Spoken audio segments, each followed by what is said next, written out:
Salut tout le monde, c'est Elixir d'AFKBio.com. Je vais vous montrer aujourd'hui un petit peu l'extension, la nouvelle extension de World of Warcraft, Warlords of Draenor.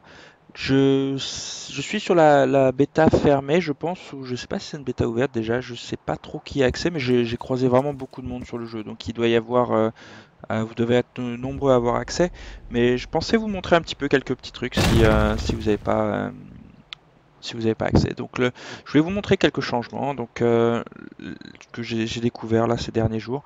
Donc le premier, c'est par exemple le menu ici qui a changé. Donc pas de nouvelles fonctionnalités, je pense, mais juste une réorganisation du menu, peut-être pour le faire un petit peu plus simple.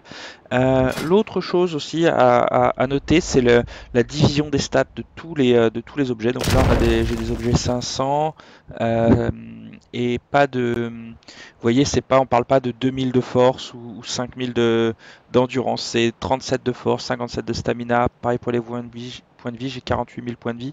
Alors, je lisais le patch note, hein, c'est pas un nerf, hein, on parle juste d'une division du nombre de points de vie. Sinon, ces mobs-là, ils auraient 3 millions de points de vie, 4 millions de points de vie même déjà. Donc ça serait pas. C'est plus pratique après surtout les boss, ils arrivent à 500 millions de points de vie, ça serait n'importe quoi. Donc là au moins on repart à zéro un petit peu en quelque sorte. Alors je sais pas ce que ça va donner au niveau du contenu passé, c'est-à-dire que si on retourne dans Molten Core niveau 60, est-ce qu'on va galérer ou est-ce qu'on va quand même tout va être divisé là-bas aussi à voir.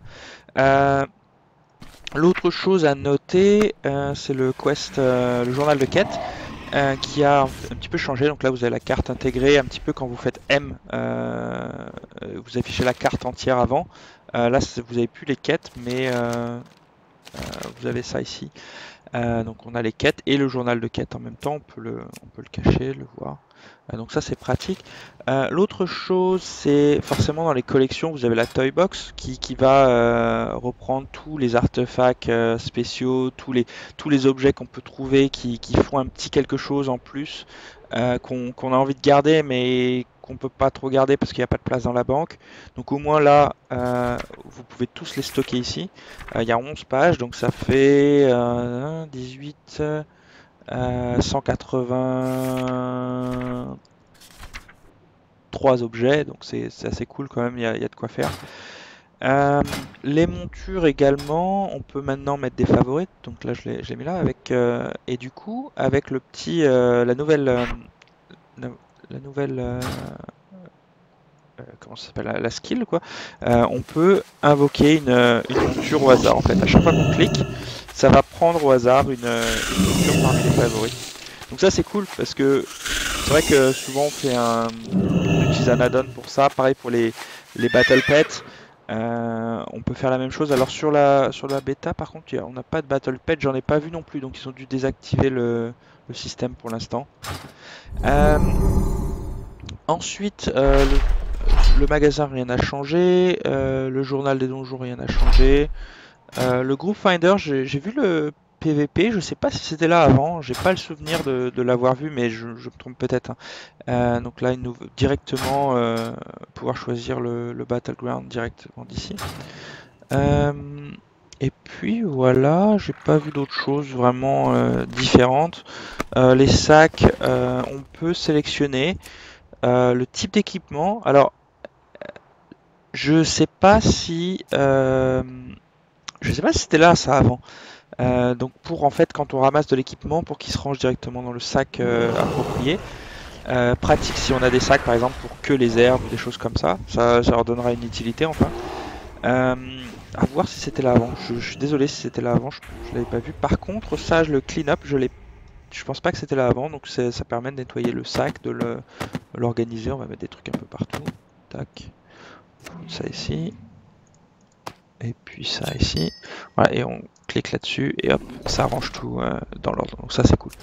Euh, voilà, c'est à peu près tout, hein, je pense, pour une première démo. L'autre truc que je voulais vous montrer qui est assez sympa, alors encore une fois, corrigez-moi si je me trompe, on va aller sur un mob, voilà, là il y a un mob ici. Donc là le mob est rouge, donc normalement quand quelqu'un le tape, j'espère que cette personne va le taper, mince, ah si voilà. Donc là il est en train de le taper mais le mob est toujours rouge, ça veut dire que si je l'attaque,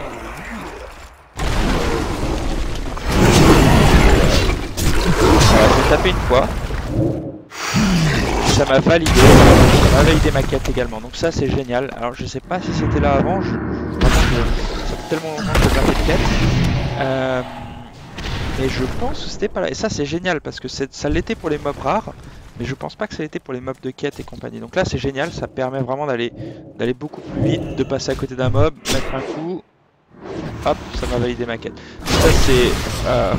franchement c'est génial. Alors après ça va peut-être couper un petit peu le- les groupes, tout ça, mais de nos jours il y a vraiment plus beaucoup de monde qui font vraiment des groupes de quêtes à part quand on est entre potes et du coup on sait ce qu'on fait, on est sur TeamSpeak ou Mumble, donc c'est pas comme si on n'était pas organisé, mais là c'est bien pour quand il y a des pick-up ou des gens qui se baladent, on peut faire ça, tranquillement sans avoir à camper les mobs.